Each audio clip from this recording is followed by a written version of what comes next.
अच्छा जी, अस्सलाम वालेकुम एवरीवन। आई होप कि आप लोग खैरियत से होंगे और मेरी आवाज़ सुन भी सकते होंगे। और यस। कल जो हमारी क्लास हुई थी, तो उसमें हमने जो है वो कुछ तारुफ़ी बातें की थी। उसमें हमने जो कल डिस्कशन किया था, वो डिस्कशन किया था कि सबसे पहले तो मैंने अपना मुख्तसर सा तारुफ़ कराया था, फिर आप लोगों से थोड़ी-सी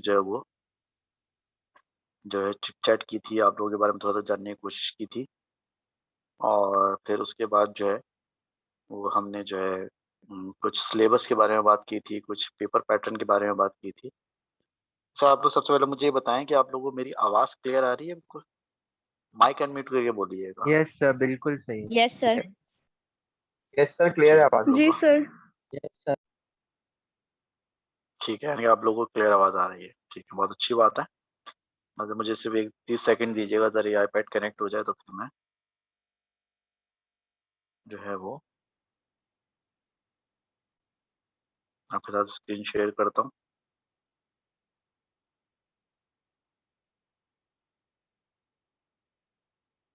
ऑलराइट, ये स्क्रीन आपके सामने आ गई है।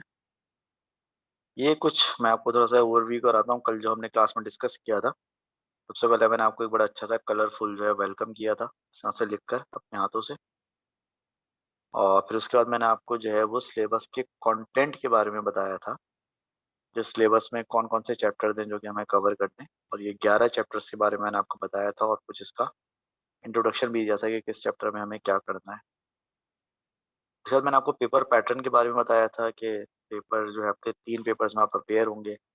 पेपर 1 जो है उसकी कॉम्पोज़िशन क्या है, पेपर 2 जो है उसकी कॉम्पोज़िशन क्या है, पेपर 3 में क्या होता है वगैरह-वगैरह। उसके बाद फिर मैंने आपको बताया था कि ये कुछ कमांड वर्ड्स होते हैं जो कि एग्ज़ामिनर यूज़ करता है जब वो आपसे कोई सवाल पूछता है। और उसके बाद जो है ये मैंने आपको कुछ क्वांटिटीज़ के बारे में बताया था कि ये सारी क्वांटिटीज़ उनकी सिंबल्स और यूनिट्स हैं जो कि हम इस्तेमाल करेंगे थ्रू आउट द सिलेबस। और उसके बाद जो है फिर हमने डिस्कस किया था जनाब कि आपके जो कुछ कांस्टेंट्स हैं, कुछ फ़ॉर्मूले हैं जो कि आपको पेपर में गिवन होते हैं। तो ये पेजेज़ जो हैं बेसिकली पेपर में आपके अटैच होते हैं। यहाँ तक हमारी बात हो गई थी। ठीक है ना? अच्छा देखें, अभी सुबह से जो मैं क्लासेस ले रहा हूँ, तो तकरीबन अभी कोई 11-12 बजे के बाद से जो है, मेरे पास जो है वो लगातार कुछ मैसेजेस आने शुरू हो गए हैं। क्योंकि आपको शायद पता होगा कि आज ए लेवल्स का रिज़ल्ट का दिन है आज, A2 वालों का रिज़ल्ट आज आया है। तो ज़ाहिर है आपको पता है कि जो अच्छे बच्चे होते हैं, वो फ़ौरन मैसेज करते हैं बच सर को कि सर मेरा ये स्टार आया है। और ज़ाहिर है जिनका कम ग्रेड आया होता है, वो ज़ाहिर है मैसेज नहीं करते हैं या उनसे पूछना पड़ता है कि हाँ, पे बताओ यार, ग्रेड क्या है तुम्हारा? तो सूरत-हाल अभी वही है, माशाल्लाह से जो है वो ए स्टार वालों के मैसेजेस आ रहे हैं अभी। शाम तक ए वालों के आएँगे, फिर कल बी वालों के आएँगे, फिर परसों-तरसों जो है सी डी वाले मैसेज करेंगे कि सर मेरा सी बना बताएँ क्या करूँ? वगैरह-वगैरह। अभी थोड़ी देर पहले जो है माशाल्लाह सरफराज हुसैन का भी मैसेज मेरे पास आया है, जिसमें उन्होंने जो है वो माशाल्लाह से काफ़ी एनकरेज किया और एप्रिशिएट किया है कि भई A2 फिज़िक्स का रिज़ल्ट माशाल्लाह से बहुत अच्छा है। अब देखिए, सब कुछ बताने का मकसद आपको ये नहीं है कि मैं कोई अपनी मार्केटिंग नहीं कर रहा हूँ कि मेरा रिज़ल्ट बहुत अच्छा है। ये सब कुछ बताने का मकसद मेरा ये है कि मैं आपसे ये डिस्कस करना चाह रहा हूँ कि ये जो अच्छा रिज़ल्ट आता है, ये जो ए स्टार आता है रिविज़न में, ये किन लोगों का आता है? देखिए, एक बात ज़हन में रखें कि ओ लेवल्स में बेशक आप लोगों के बहुत सारे स्टार आए होंगे और अभी आप लोगों का जो रिज़ल्ट आना है, उसमें भी हो सकता है कि आपके काफ़ी सारे स्टार आ जाएँ। लेकिन ये एक बहुत ही जो है बिटर रियलिटी है, एक बहुत ही कड़वी सच्चाई है कि ए लेवल्स का ए स्टार और ओ लेवल्स का स्टार में ज़मीन-आसमान का फ़र्क। ज़रूरी नहीं है कि अगर आप जो ओ लेवल्स में स्टार लेकर आए, तो आपका ए लेवल्स में भी ए स्टार ही बनेगा, क्योंकि दोनों बिल्कुल डिफरेंट दुनिया है। तो सवाल ये पैदा होता है कि जो लोग ए लेवल्स में स्टार लेकर आते हैं, वो कौन-सा मंजन इस्तेमाल करते हैं, कौन-सा टूथपेस्ट इस्तेमाल करते हैं, या वो कौन-सी डाइट लेते हैं, या वो कौन-सा तावीज़ पहनते हैं, या वो ऐसा क्या करते हैं, उनके कौन से ऐसे नेक अमाल होते हैं, उनका ये स्टार आता है। इस बात का जवाब ये है कि वो चीज़ों को शुरू से प्लान करके चलते हैं और उस प्लान को इम्प्लीमेंट करते हैं। देखिए, हमारे यहाँ जो सबसे बड़ा मसला है ना, हमारे यहाँ क्या मतलब एक जनरली मसला है कि हम लोग जो है ना कोई भी क्लास में जाते हैं, तो हम मुँह उठा के उस क्लास में चले जाते हैं। सिलेबस हमारे हाथ में होता है, किताबें हमारे हाथ में होती हैं। हम 6 महीने अभी तक यही सोचते रहते हैं कि पहले क्या पढ़ूँ, पहले क्या पढ़ूँ, पहले फिज़िक्स पढ़ूँ, पहले केमिस्ट्री पढ़ूँ, पहले चैप्टर 1 पढ़ूँ, पहले चैप्टर 2 पढ़ूँ। कभी हम बोलते हैं यार चलो मैकेनिक्स कर लेता हूँ, फिर आप कहते हैं नहीं यार इलेक्ट्रिसिटी ज़्यादा इम्पोर्टेंट है, पहले वो कर लेता हूँ। तो बेसिकली जो असल जो सबसे बड़ा प्रॉब्लम होता है ना, वो होता है डायरेक्शन का फुकदान। यानी कि आप जब भी कोई काम करने जाते हैं ना, आपके पास डायरेक्शन नहीं होता। और एक इसकी बहुत बड़ी वजह ये है कि हमारा जो सोसाइटी है ना, उसमें जूनियर्स को गाइड करने की जो है ना, वो रिवायत नहीं है। आम तौर पे आपको अपने सीनियर से कोई बहुत ज़्यादा गाइडेंस मिलती नहीं। बहुत ही कम और खुशनसीब लोग होते हैं जिनको शुरू से कोई मेंटोर मिलता है, कोई गाइड मिलता है जो कि उनको through out the life guide करता रहता है। देखें, अगर आप जो है बगैर किसी प्लानिंग के ए-लेवल्स करते हैं तो बिल्कुल ऐसे ही है कि आपके पास एक बहुत बड़ा-सा प्लॉट है 500 गज़ का, और आप एक कुल्हाड़ी और एक बेलचा लेकर आप मकान बनाने खड़े हो जाएँ। तो लोग आपसे बोलेंगे, "यार क्या कर रहे हो?" आप बोलेंगे, "मैं मकान बना रहा हूँ 500 गज़ का।" तो लोग बोलेंगे, "आप जो है बहुत बड़े पागल हो।" उसकी वजह ये है कि मकान बनाने के लिए का तरीका होता है, तमीज़ होती है। पहले आप उस प्लॉट की मेज़रमेंट करेंगे, भई प्लॉट कितना बड़ा है। फिर आप उसका एक नक्शा बनाएँगे कि भई यहाँ पर दीवार बनेगी, यहाँ पर बेडरूम बनेगा, यहाँ पर बाथरूम बनेगा, यहाँ पर किचन बनेगा, इसका ये कलर होगा, ये डेकोरेशन होगी, ये फर्नीचर होगा। फिर आप उस प्लान के हिसाब से उसको देखते हुए उसको इम्प्लीमेंट करते रहते हैं। अब देखें, अगर आप प्लान नहीं बनाएंगे तो मकान मकान बनाना है ऑलमोस्ट इम्पॉसिबल है, या अगर आप मकान बना भी लेंगे तो बहुत बुरा बनेगा। और सिर्फ प्लान बनाना काफी नहीं है। मतलब आपने प्लॉट खरीदा, नक्शा बना लिया, फिर आप घर पे जाके सो गए, या चलो मेरे पास नक्शा है, मैं मकान बना सकता हूँ। तो भाई इस नक्शे का क्या चार्ट डालना है? आपके बीवी बच्चे जो नक्शे के अंदर थोड़ी रहेंगे, या आपके ख्वाबों में थोड़ी रहेंगे, उनको तो बना हुआ मकान चाहिए। तो न सिर्फ नक्शा बनाना भी काफी नहीं है, उस पर इम्प्लीमेंटेशन भी होनी चाहिए, और इम्प्लीमेंटेशन भी टाइमली होना चाहिए।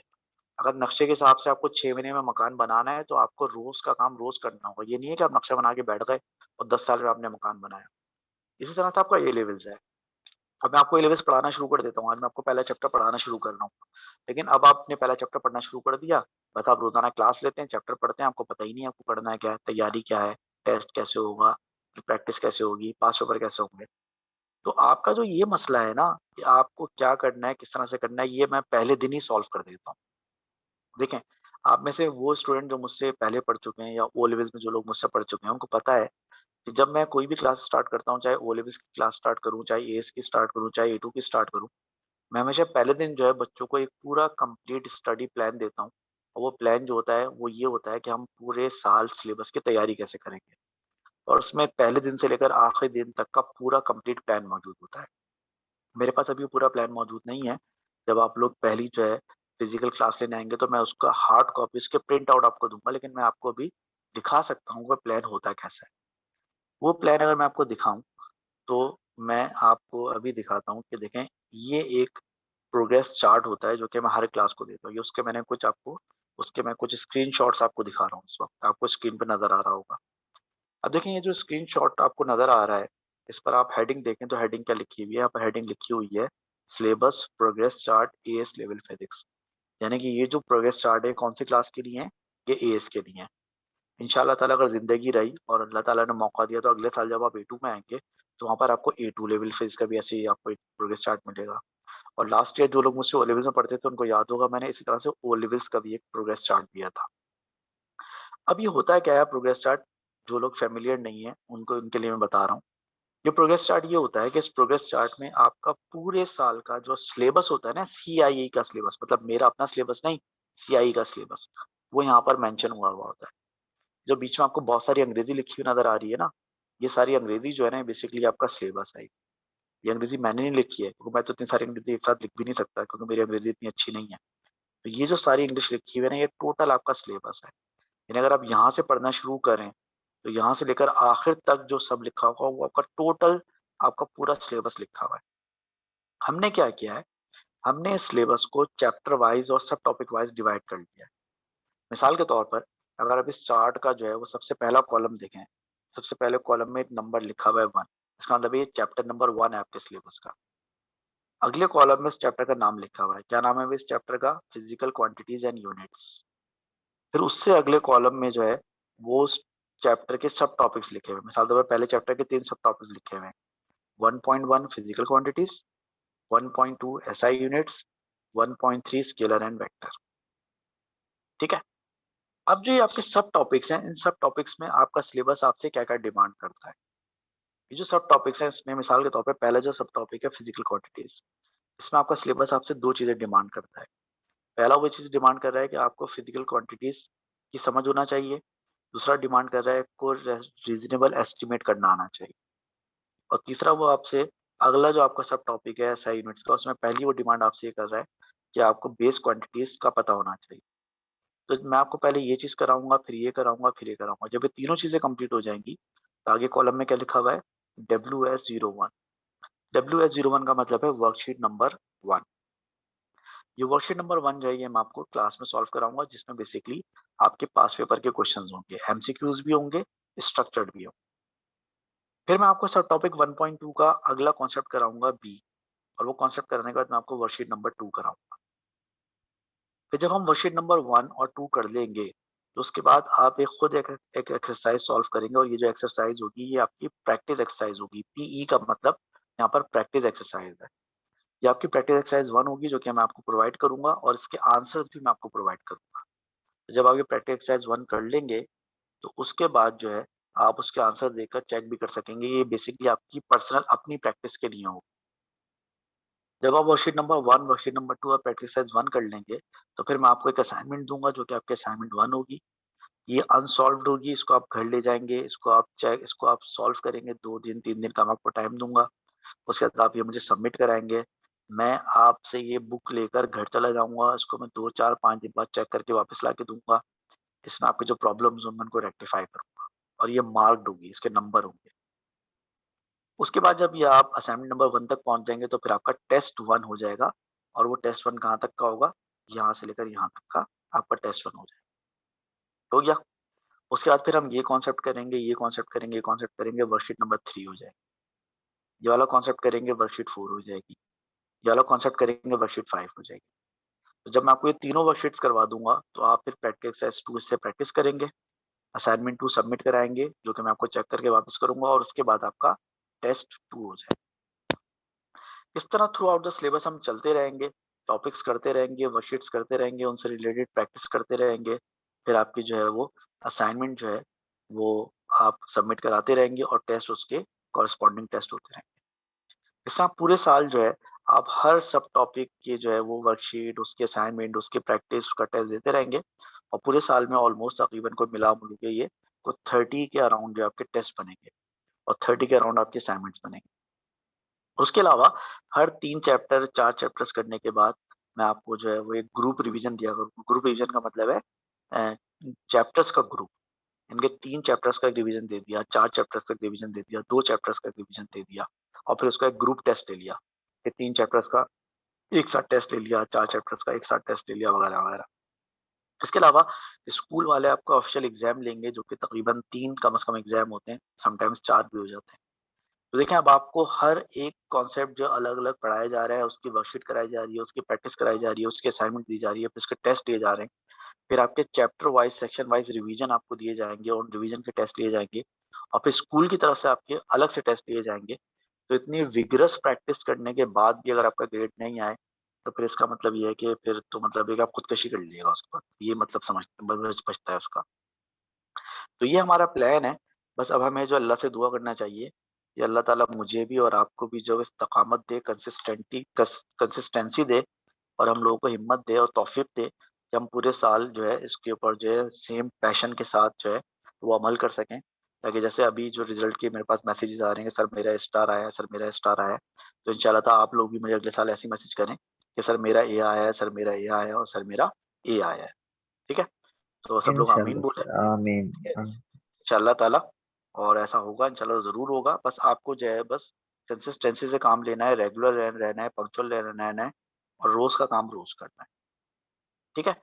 तो इस जो है वो होपफुल नोट के साथ हम इंशाअल्लाह ताला अपना जो है वो सिलेबस स्टार्ट करते हैं। बाकी देखिए, जहाँ तक इन सब चीज़ों का ताल्लुक है ना, ये प्रैक्टिस एक्सरसाइज कहाँ से आएगी, असाइनमेंट कहाँ से आएगी, वर्कशीट कहाँ से आएगी, ये सब मटेरियल आपको प्रोवाइड कर दिया जाएगा। ये वैसे आपको इसकी हार्ड कॉपी भी प्रोवाइड कर दी जाएगी जब आप कॉलेज जाएँगे, तो सारे मटेरियल आपको हार्ड कॉपी के फॉर्म में प्रोवाइड कर दिया जाएगा। और उसके अलावा जब तक कॉलेज नहीं खुल रहा है, तो ये मैं जो भी आपको काम करा रहा हूँ, इस काम की जो है वो आपको सॉफ्ट कॉपी जो है पीडीएफ के फॉर्म में रोज़ाना मिलती रहेगी। यानी कि आज का जो लेक्चर होगा, आपका पहला लेक्चर, उस लेक्चर की जो पीडीएफ फाइल है वो आपको व्हाट्सएप के ग्रुप पे शाम तक मिल जाया करेगी। शाम इसलिए लग जाती है कि मैं सारी क्लासेस खत्म करके एक साथ जो है सबका पीडीएफ बनाकर एक साथ शेयर करता हूँ। तो तकरीबन शाम 6-7 बज जाते हैं सारे काम करने में। ठीक है? तो रोज़ाना का लेक्चर इंशाअल्लाह आपको शाम तक जो है, मगरिब तक जो है वो जो है मिल जाया करेगा। ठीक है? तो बिस्मिल्लाह पढ़ के हम जो अपना सबसे पहला टॉपिक आज स्टार्ट करते हैं। आज जो है वो तारीख है 10 अगस्त। ठीक है? Excuse me sir. हाँ, बोलो बेटा। सर जो दोनों बुक्स हैं हमारी कोर्स की, उसकी सबसे न्यूएस्ट एडिशन लेनी है क्या? बुक्स के बारे में बताता हूँ, मैं सिर्फ 2 मिनट दो, बताता हूँ बुक्स के बारे में। आज 10th ओके सर। अगस्त है और आज जो दिन है वो है ट्यूसडे का। ठीक है? और इसके अलावा जो है आज हम क्लास ले रहे हैं इस वक़्त AS1 की क्लास। देखें, आप लोग सब लोग व्हाट्सएप के ग्रुप पर तो हैं ना आप लोग? तो मैं अभी राइट नाउ जो है व्हाट्सएप का जो आपका ग्रुप है, AS1 है ना तुम लोग? इसके ऊपर मैं अभी जो है 2 बुक्स के नाम जो है वो शेयर कर रहा हूँ। आपको एग्ज़ैक्टली जो है ना यही दोनों बुक्स लेनी है। इसमें चूँकि पूरा डिटेल लिखी हुई है कि इनका कौन-सा जो है इनका जो है वो ISBN नंबर वगैरह सब कुछ लिखा हुआ है। और तो सारे जब आप अकॉर्डिंग टू ISBN नंबर लेंगे तो सारे लेटेस्ट एडिशन ही होगा।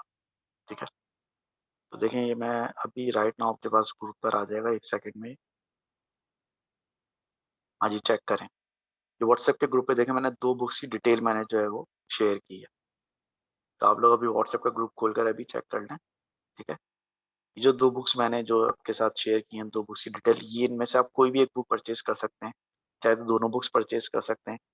बेहतर ये है कि आप जो है वो इसकी फ़ोटोकॉपी लें, क्योंकि ओरिजिनल ये बुक्स बहुत महँगी होंगी। ओरिजिनल बुक्स ये कम से कम जो है 5-5, 6-6 हज़ार रुपए की होंगी। तो फिलहाल जी इतने सारे पैसे खर्च करने की ज़रूरत नहीं है। अगर आपको ओरिजिनल बुक देखने का शौक है तो आप लाइब्रेरी में आके देख लीजिएगा, लाइब्रेरी में मौजूद हैं दोनों बुक्स। ठीक है?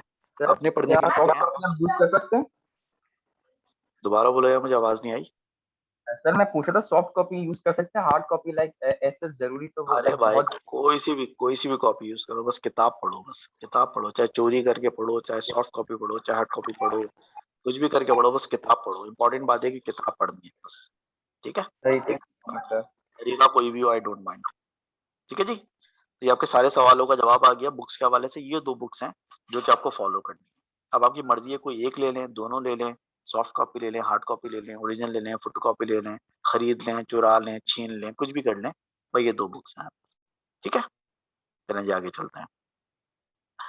अच्छा, अभी देखें, हम जो है पहला टॉपिक बिस्मिल्लाह पढ़ के स्टार्ट कर रहे हैं अपने सिलेबस का। और जो हमारा पहला टॉपिक है, टॉपिक नंबर 1। ठीक है? उसका नाम जो है वही है जो कि ओ लेवल्स में हुआ करता था, और इसका नाम है फिजिकल क्वांटिटीज एंड यूनिट्स।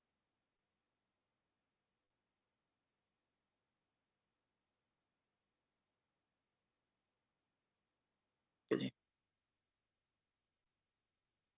ये हमारा पहला जो है चैप्टर है या पहला टॉपिक है।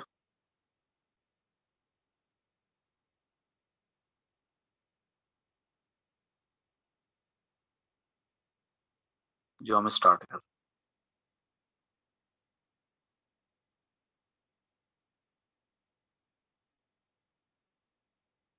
ठीक है जी?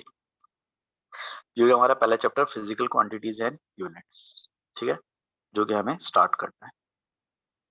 अब देखें, इस चैप्टर में जो जो मेन टॉपिक्स हमें डिस्कस करने हैं, पहले मैं वो मेंशन कर देता हूँ। इस टॉपिक में जो मेन कॉन्सेप्ट्स हमें डिस्कस करने हैं वो कौन कौन से हैं। पहले जो कॉन्सेप्ट यहाँ पे हमें डिस्कस करना है वो ये डिस्कस करना है कि फिजिकल क्वांटिटी होती क्या है, what is a physical quantity. ठीक है? फिजिकल क्वांटिटी को डिस्कस करने के बाद फिर हम डिस्कस करेंगे एसआई यूनिट्स। तो भाई एसआई यूनिट्स क्या होता है। एसआई यूनिट्स के बाद फिर हम डिस्कस करेंगे ड्राइव यूनिट्स। ड्राइव यूनिट्स के बाद फिर हम डिस्कस करेंगे प्रीफिक्सेस। प्रीफिक्सेस के बाद फिर हम डिस्कस करेंगे होमोजेनिटी। होमोजेनिटी के अलावा हम डिस्कस कर सकते हैं एस्टिमेशन।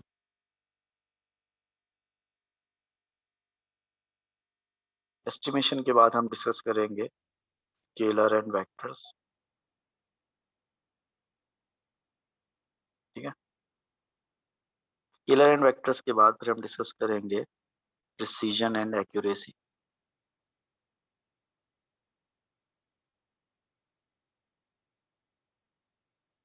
प्रिसिजन एक्यूरेसी के बाद हम डिस्कस करेंगे टाइप्स ऑफ एरर, और आखिर में हम डिस्कस करेंगे इसमें अनसर्टेनिटी। ठीक है, तो मोर और लेस ये वो सारे मैंने जो है कॉन्सेप्ट यहाँ पे लिख दिए हैं जो कि हम जो है यहाँ पर डिस्कस करने जा रहे हैं। अच्छा, इसमें सीक्वेंस से मैंने नहीं लिखा है, यानी इसमें कोई सा भी कॉन्सेप्ट हम पहले कर सकते हैं, कोई सा भी जो है वो हम बाद में कर सकते हैं। तो बेसिकली मैंने ये जो है बगैर किसी सीक्वेंस के लिखे हैं। तो ये सारे कॉन्सेप्ट हैं जो कि हमें इस चैप्टर में डिस्कस करने हैं, और ये चैप्टर में 2-2, 3-3 कॉन्सेप्ट करने के बाद हम एक एक वर्कशीट जो इंशाल्लाह ताला सॉल्व करते रहेंगे। ठीक है जी, चलें अब हम स्टार्ट करते हैं सबसे पहले कॉन्सेप्ट से। जो हमारा सबसे पहला कॉन्सेप्ट है वो क्या है? हमारा सबसे पहला कॉन्सेप्ट जो है वो है फिजिकल क्वांटिटी।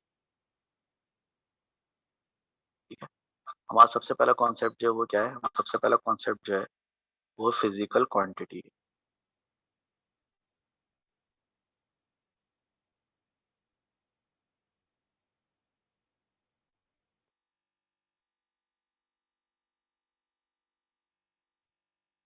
ठीक है जी, फिजिकल क्वांटिटी। फिजिकल क्वांटिटी क्या होती है? फिजिकल क्वांटिटी आप एक ऐसी क्वांटिटी को कहते हैं जिसमें दो खुसूसियात पाई जाती है।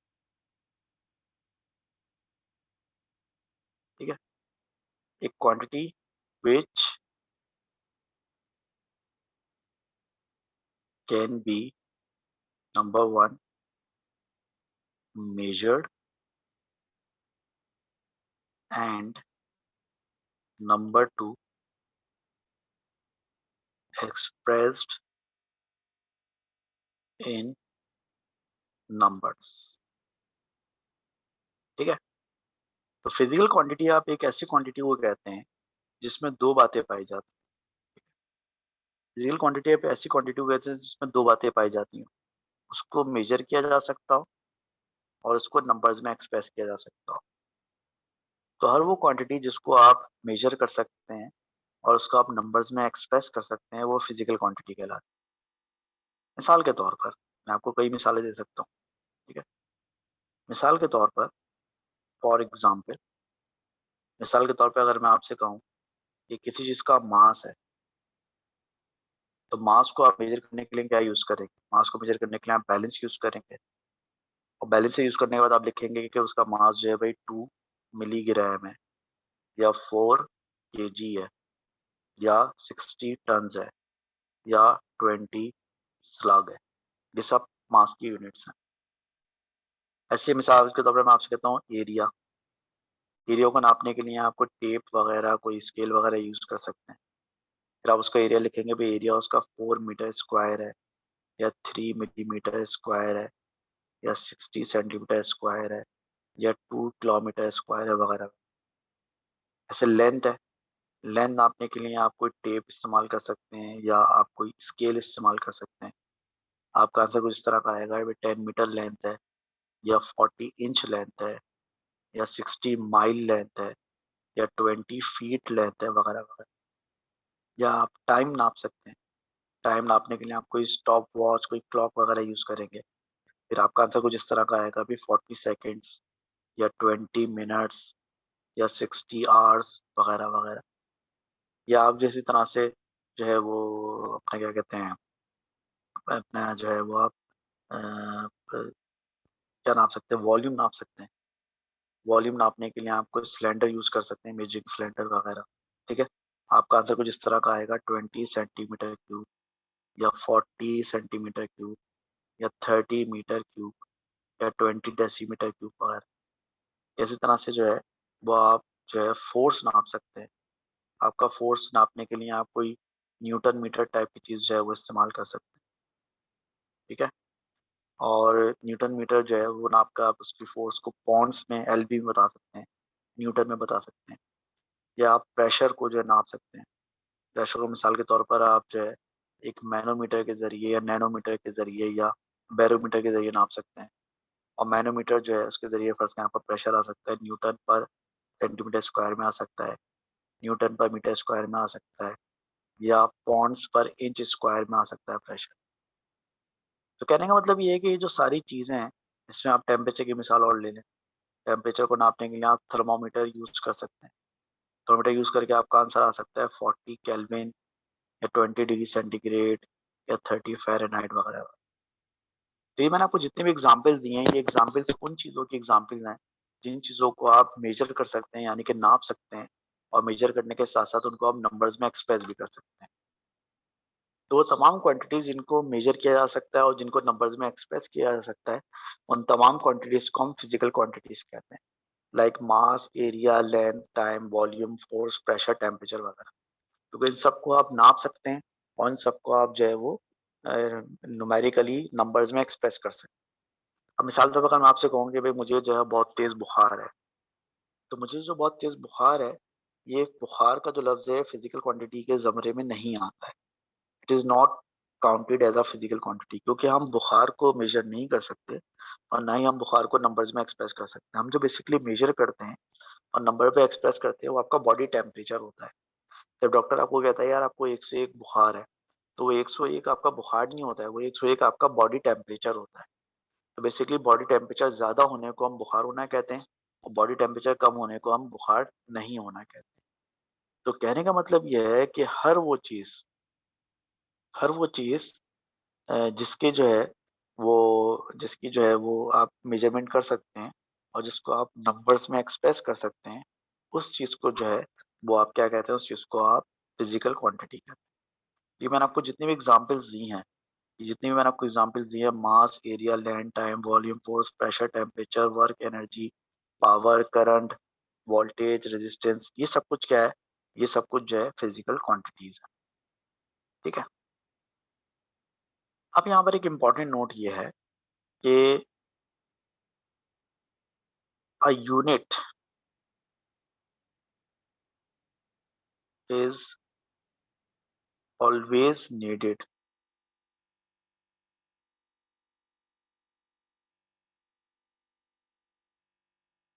to express a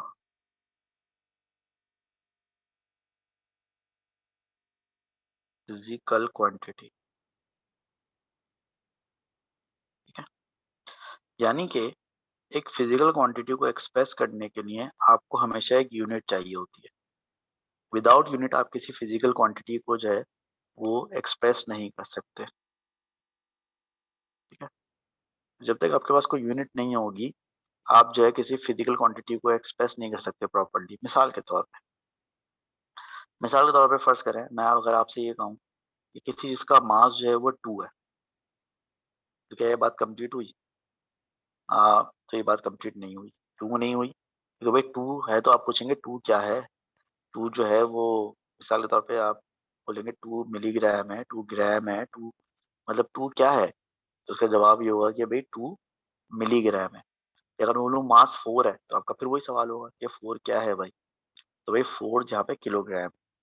ऐसे अगर मैं बोलूँ भाई एरिया जो है वो 3 है, तो आप बोलेंगे 3 क्या? तो बोलूँगा 3 मिलीमीटर स्क्वायर है या 60 सेंटीमीटर स्क्वायर है या 4 मीटर स्क्वायर है। ऐसे मैं लेंथ बोलूँ, लेंथ 60 है, तो आप बोलेंगे 60 क्या है भाई? तो 60 माइल है, 40 इंच है, 10 मीटर है।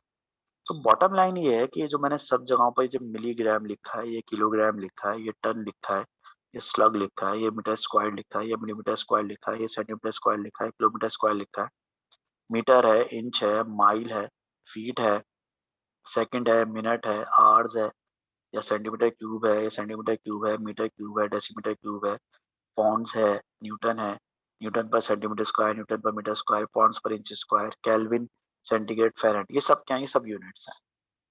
ये सब क्या है? ये सब यूनिट्स हैं। ठीक है। तो इसका मतलब ये हुआ कि किसी भी फिजिकल क्वांटिटी को एक्सप्रेस करने के लिए आपको लाजमी तौर पे यूनिट चाहिए होती है। और दूसरी चीज हमने ये सीखी कि किसी भी एक सिंगल फिजिकल क्वांटिटी के लिए एक से ज्यादा यूनिट्स मौजूद होती हैं। अब मसला ये है कि हर क्वांटिटी के लिए हमारे पास एक से ज्यादा यूनिट्स मौजूद हैं, लेकिन हमने क्या किया हुआ है, हमने ये किया हुआ है कि हर फिजिकल क्वांटिटी की एक यूनिट को हमने स्टैंडर्ड बनाया हुआ है। हर फिजिकल क्वांटिटी की एक यूनिट को हमने स्टैंडर्ड बनाया हुआ है। मिसाल के तौर पर मास के लिए हमने किलोग्राम को स्टैंडर्ड बनाया हुआ है। मास के लिए हमने किलोग्राम को स्टैंडर्ड बनाया। ऐसे ही एरिया के लिए हमने मीटर स्क्वायर को जो है वो स्टैंडर्ड बनाया हुआ है। ठीक है। हमने मास के लिए किलोग्राम को स्टैंडर्ड बनाया हुआ है, हमने एरिया के लिए मीटर स्क्वायर को स्टैंडर्ड बनाया हुआ है, हमने लेंथ के लिए मीटर को स्टैंडर्ड बनाया हुआ है, हमने टाइम के लिए सेकंड को स्टैंडर्ड बनाया हुआ है, हमने वॉल्यूम के लिए मीटर क्यूब को स्टैंडर्ड बनाया हुआ है, हमने फोर्स के लिए न्यूटन को स्टैंडर्ड बनाया हुआ है, हमने प्रेशर के लिए न्यूटन पर मीटर स्क्वायर को स्टैंडर्ड बनाया हुआ है, हमने टेम्परेचर के लिए केल्विन को स्टैंडर्ड बनाया हुआ है और हर क्वांटिटी के लिए हमने एक-एक यूनिट को स्टैंडर्ड बनाया हुआ है। तो हर क्वांटिटी की जो एक-एक यूनिट है जिसको हमने स्टैंडर्ड बनाया हुआ है, ये सारी स्टैंडर्ड यूनिट्स है ना, जैसे किलोग्राम हो गई या जैसे आपकी जो है ये मीटर स्क्वायर हो गई या मीटर हो गया या सेकंड हो गया या आपका जो है ये मीटर क्यूब हो गया या ये न्यूटन हो गया, न्यूटन पर मीटर स्क्वायर हो गया, केल्विन हो गया, ये सब क्या है? ये सब कहलाती हैं एसआई यूनिट्स, ठीक है? ये सब क्या कहलाती हैं? ये सब कहलाती हैं एसआई यूनिट्स कहलाती हैं। इसका मतलब ये हुआ कि हर क्वांटिटी की बहुत सारी यूनिट्स होती हैं, लेकिन हमने उसकी एक-एक यूनिट को स्टैंडर्ड बनाया हुआ है और वो स्टैंडर्ड यूनिट्स का जो कलेक्शन है, वो क्या कहलाता है? वो एसआई यूनिट्स कहलाता है। वो जो स्टैंडर्ड यूनिट्स का कलेक्शन है, किसी भी क्वांटिटी का किसी भी क्वांटिटी का अगर स्टैंडर्ड यूनिट लें और उन तमाम क्वांटिटीज़ के स्टैंडर्ड यूनिट्स का कलेक्शन बना लें, तो वो एसआई यूनिट कहलाता है। मिसाल के तौर पे लेंथ का एसआई यूनिट मीटर है। हालाँकि लेंथ को आप फीट में भी नाप सकते हैं, लेंथ को आप इंच में भी नाप नाप सकते हैं, लेकिन एसआई यूनिट मीटर है। ऐसे टेम्परेचर का एसआई यूनिट केल्विन है। हालाँकि टेम्परेचर को आप सेंटीग्रेड में भी नाप सकते हैं, आप फ़ारेनहाइट में भी नाप सकते हैं, लेकिन स्टैंडर्ड यूनिट जो है वो क्या है? स्टैंडर्ड यूनिट जो है वो आपकी केल्विन है। सिमिलरली अगर आप जो है वो अगर प्रेशर की बात करें तो प्रेशर को पॉन्ड्स पर स्क्वायर इंच में भी नाप सकते हैं, प्रेशर को आप न्यूटन पर सेंटीमीटर स्क्वायर में भी नाप सकते हैं, लेकिन स्टैंडर्ड यूनिट जो है वो न्यूटन पर मीटर स्क्वायर या जिसको आप पास्कल कहते हैं वो है। अब ये जितनी भी एसआई यूनिट्स हैं जिनको आप स्टैंडर्ड यूनिट्स कह रहे हैं, ये स्टैंडर्ड यूनिट्स जो हैं ये 2 तरह की हो सकती हैं। कोई भी एसआई यूनिट जो होती है वो या तो बेस यूनिट होती है या कोई भी एसआई यूनिट जो होती है वो ड्राइव्ड यूनिट होती है। यानी आपके पास जितनी भी एसआई यूनिट्स हैं उनको आपने 2 कैटेगरीज़ में डिवाइड किया हुआ है। यानी कि हर एसआई यूनिट या तो बेस होती है या फिर ड्राइव्ड होती है। हर एसआई यूनिट या तो बेस होती है या फिर ड्राइव्ड होती है। अब सबसे पहले हम बात करते हैं किसके ऊपर? सबसे पहले हम बात करते हैं बेस यूनिट्स। सबसे पहले हम बात करते हैं बेस एसआई यूनिट्स पे बात करते हैं।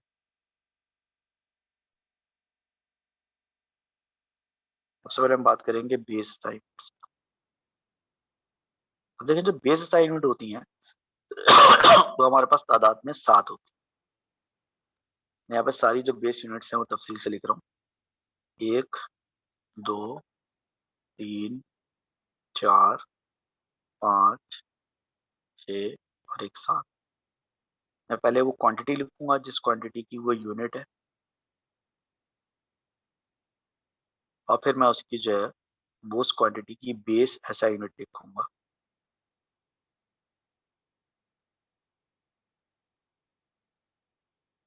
ठीक है?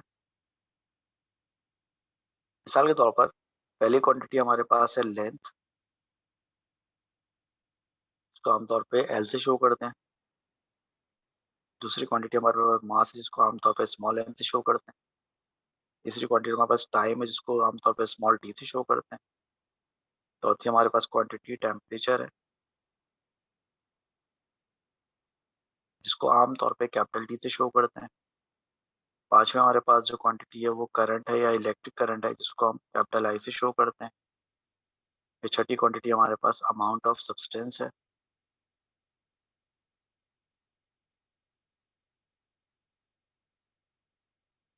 तो आमतौर पे एन से शो करते हैं।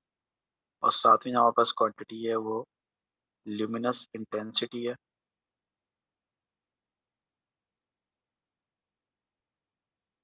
जिसको हम आई वी से शो करते हैं, आई म्यू से शो करते हैं।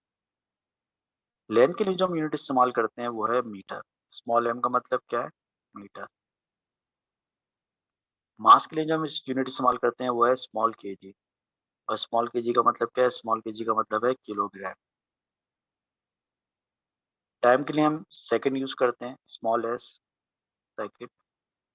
टेम्परेचर के लिए केल्विन यूज करते हैं, कैपिटल के का मतलब है केल्विन। करंट के लिए हम कैपिटल ए इस्तेमाल करते हैं, कैपिटल ए का मतलब है एम्पेयर। अमाउंट ऑफ सब्सटेंस के लिए हम एमओएल यूज करते हैं, एमओएल का मतलब है मोल। और ल्यूमिनस इंटेंसिटी के लिए हम सीडी इस्तेमाल करते हैं, और सीडी का मतलब है कैंडेला। तो हमारे पास 7 बेस एसआई यूनिट्स होती हैं। लेंथ की यूनिट मीटर, मास की यूनिट किलोग्राम, टाइम की unit second, temperature unit kelvin, current की unit ampere, amount of substance की यूनिट मोल और ल्यूमिनस इंटेंसिटी की यूनिट कैंडेला। अब इनमें से जो 5 शुरू की बेस एसआई यूनिट्स हैं, ये हमारे सिलेबस में, ठीक है।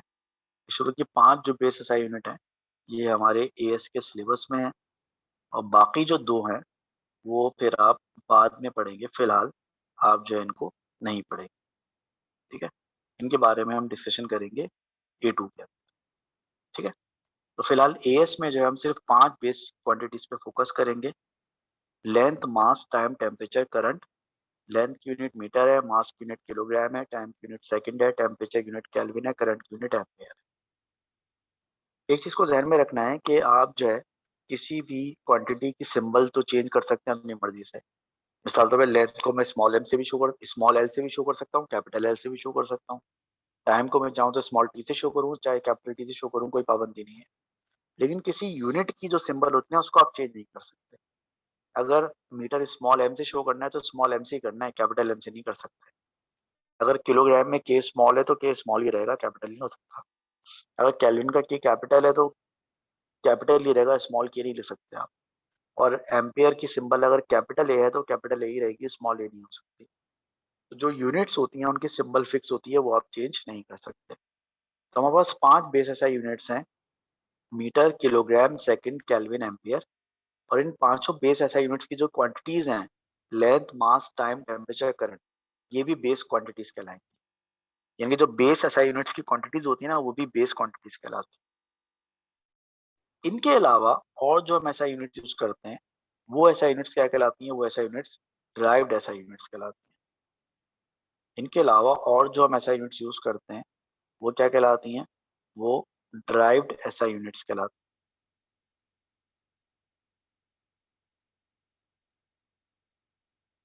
ठीक है। फॉर एग्जाम्पल, अगर मैं ड्राइव्ड एसआई यूनिट की आपको एग्जाम्पल दूं तो बहुत सारी मिसालें दे सकता हूँ मैं आपको। फॉर एग्जाम्पल,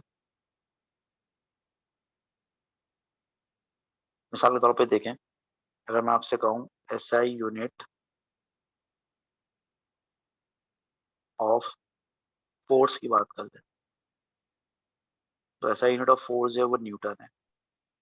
अब न्यूटन अब न्यूटन एक एसआई यूनिट तो है, न्यूटन एक एसआई यूनिट तो है, लेकिन वो जो है ड्राइव यूनिट है। न्यूटन एक एसआई यूनिट तो है लेकिन ड्राइव यूनिट है। ऐसे अगर मैं प्रेशर की बात कर लूँ, प्रेशर की जो एसआई यूनिट है वो पास्कल है।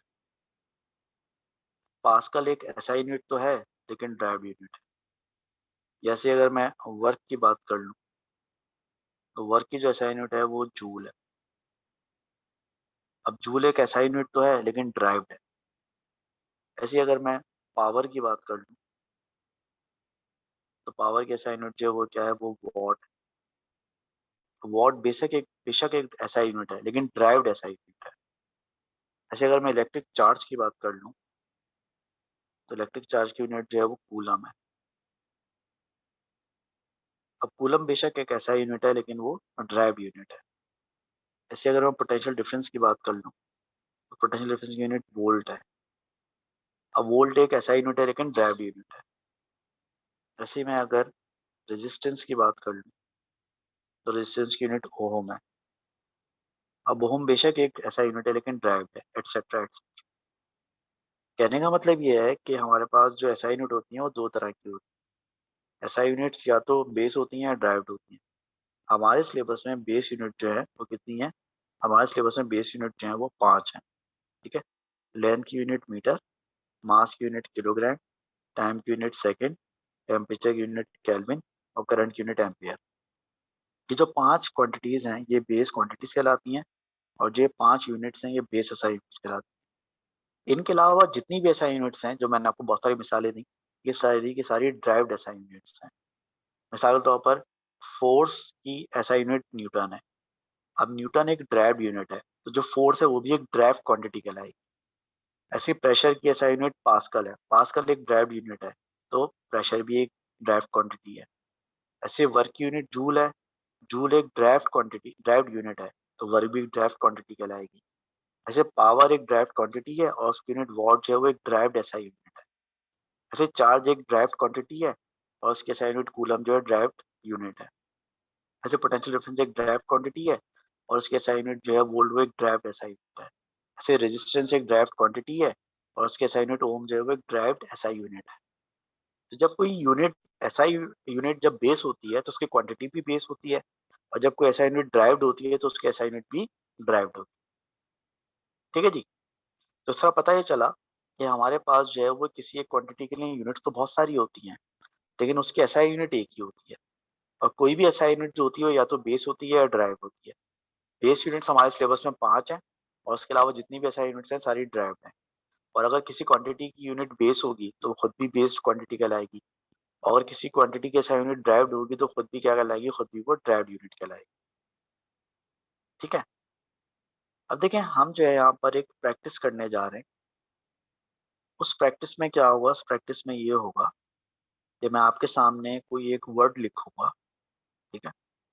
मैं आपके सामने कोई एक वर्ड लिखूंगा। आपको उस वर्ड को देखकर मुझे पहले ये बताना होगा कि जो मैंने वर्ड लिखा है वो एक क्वांटिटी है या वो एक यूनिट है। और अगर वो यूनिट है तो वो एसआई यूनिट है या नॉन एसआई यूनिट है, और क्या वो वर्ड बेस है या ड्राइव है। ठीक है। तो मैं पहले आपको यहाँ पर एक नाम लिख के दूंगा। आपको बताना है कि क्या वो नाम एक क्वांटिटी है या वो नाम कोई यूनिट है। ठीक है। आपको बताना होगा कि वो नाम या कोई क्वांटिटी है या वो कोई यूनिट है। और अगर वो नाम कोई यूनिट है तो फिर वो कौन सी यूनिट है, वो एसआई यूनिट है या नॉन एसआई यूनिट है। और उसके अलावा आपको ये बताना होगा कि वो जो नाम है या जो यूनिट है वो कोई बेस यूनिट है या कोई वो ड्राइव यूनिट है। ठीक है। तो ये काम बेसिकली हमें अभी करना है यहाँ पर। हम पहले इसका एक टेबल बनाते हैं अच्छा सा खूबसूरत सा।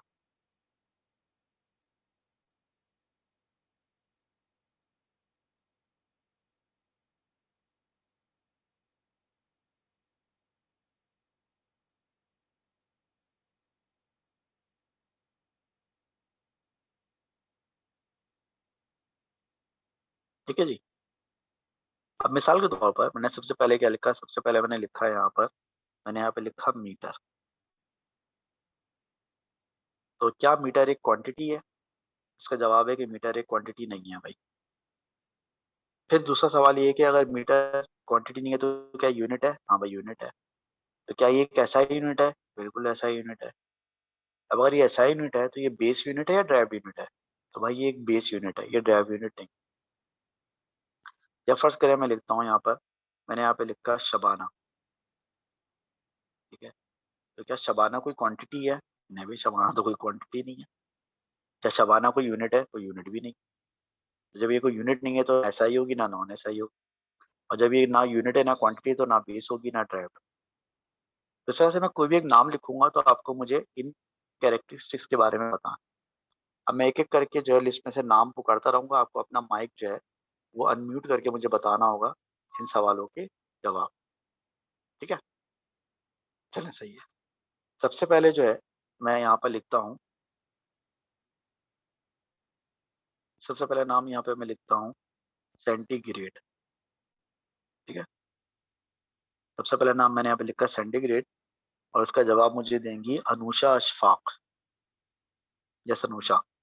बेटा अब अपना माइक अनम्यूट करो, मुझे बताओ सेंटीग्रेड के बारे में।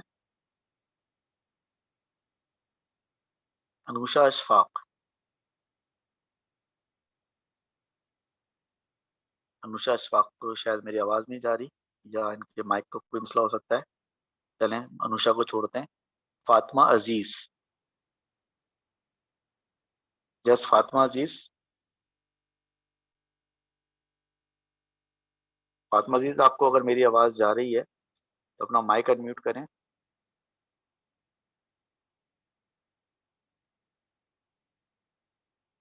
ऑलराइट, फातिमा अजीज भी शायद सुनने से महरूम है। चलें उसके बाद है महानूर हक। Yes, sir. सेंटीग्रेड भाई सर एक सर सेंटीग्रेड एक क्वांटिटी नहीं है। वेल, सेंटीग्रेड एक क्वांटिटी नहीं है, यूनिट है, नहीं है, ये यूनिट है। यूनिट भी नहीं है, यूनिट एसआई है है। नॉन एसआई है, SI non it is SI, non SI. Non SI. ये एक नॉन एसआई यूनिट है। अब चूंकि ये नॉन एसआई यूनिट है ना, तो फिर हम इसके बेस और ड्राफ्ट के चक्कर में नहीं पड़ेंगे। हम सिर्फ बेस या ड्राफ्ट उस सूरत में देखेंगे या तो यूनिट एसआई हो या फिर क्वांटिटी हो। ठीक है, सही है मानूर, वेरी गुड। चलें, उसके बाद जो अगला नंबर है वो है मोहम्मद फवाज का। फवाज, मोहम्मद फवाज, आप मुझे बताएं कि अगर मैं लिखता हूँ एक चीज करंट, मोहम्मद फवाज, जी सर। फवाद आपको आवाज आ रही है? हाँ, जी बताएं जी फवाद, आवाज। बताएं कि क्या करंट एक क्वांटिटी है? नहीं सर, करंट एक नहीं क्वांटिटी नहीं करंट है, एक यूनिट क्वांटिटी है। है करंट क्वांटिटी है। अगर एक क्वांटिटी है तो फिर यूनिट तो नहीं हुई। यूनिट भी नहीं अब होगा। अगर ये क्वांटिटी है तो बताओ बेस है या ड्राइव्ड है? करंट एक बेस क्वांटिटी है या ड्राइव्ड है? यस सर ये तो फवाद, ना तो बेस होगी ना तो ड्राइव्ड होगी। हर क्वांटिटी या बेस या ड्राइव दोनों में से कोई एक होती है ना, तो वरना होती फिर है क्या तो फिर होगी? बेस है, ये बेस है।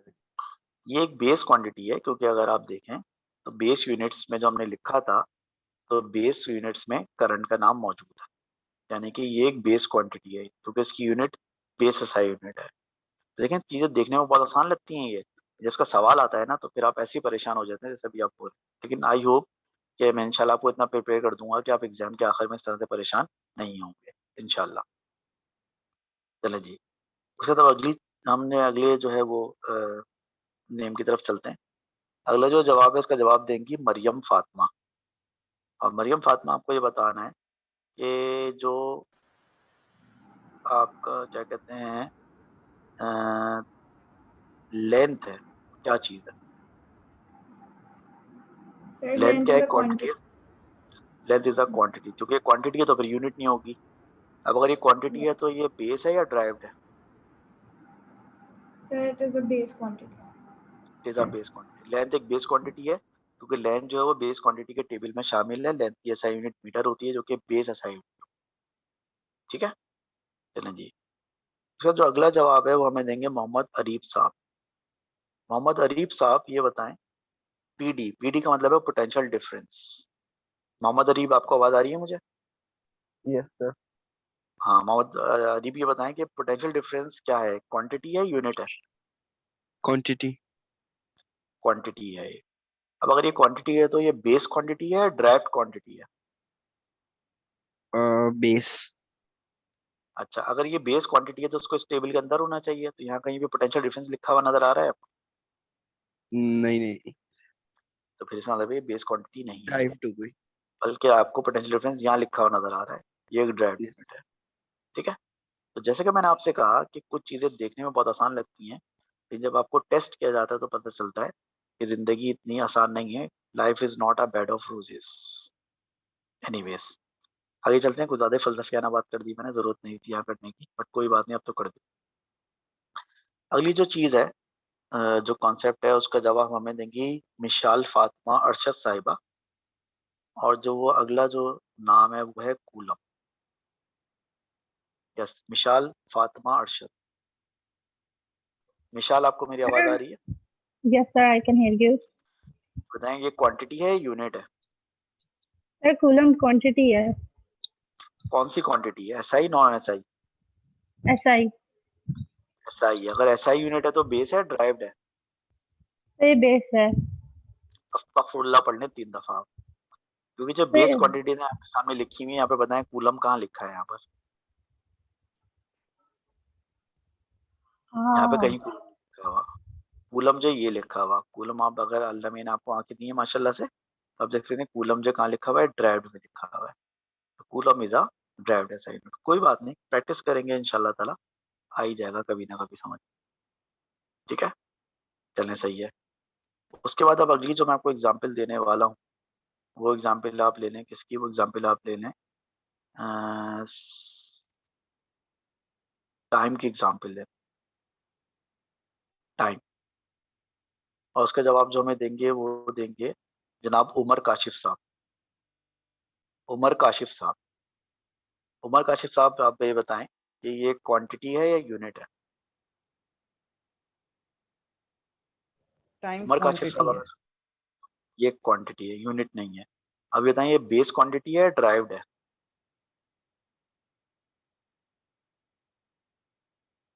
बेस। ये एक बेस क्वांटिटी, क्योंकि टाइम की ऐसा यूनिट सेकंड होती है और सेकंड एक बेस ऐसा यूनिट है। ठीक है उमर, वेरी गुड। चलें उसके बाद जो अगला अब मैं आप जो दे रहा हूँ सवाल, वो है जनाब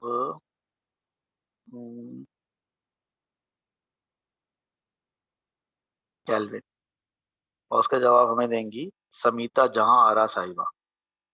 हाँ भाई समीता जहां आरा, ये बताओ कि केल्विन एक क्वांटिटी है, यूनिट है? सर ये यूनिट है।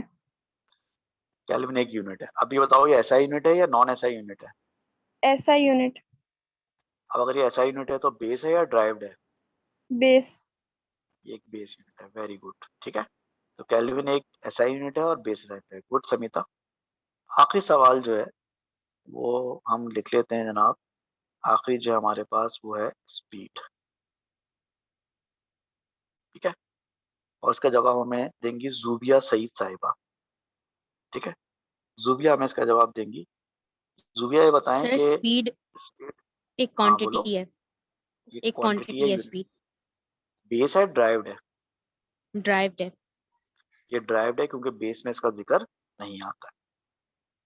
ठीक है जी, तो ये हमने थोड़ी सी प्रैक्टिस की कि यूनिट क्या होती है, क्वांटिटी क्या होती है, बेस क्या होती है, ड्राइव क्या होती है, एसआई क्या होती है, नॉन एसआई क्या होती है। तो उम्मीद है कि आपके जहन का थोड़ा सा जंग हटा होगा, याददाश्त वापस आई होगी, और दिमाग में थोड़ा सा जो ऑयलिंग हुई होगी और चीजें समझ में आना शुरू हुई।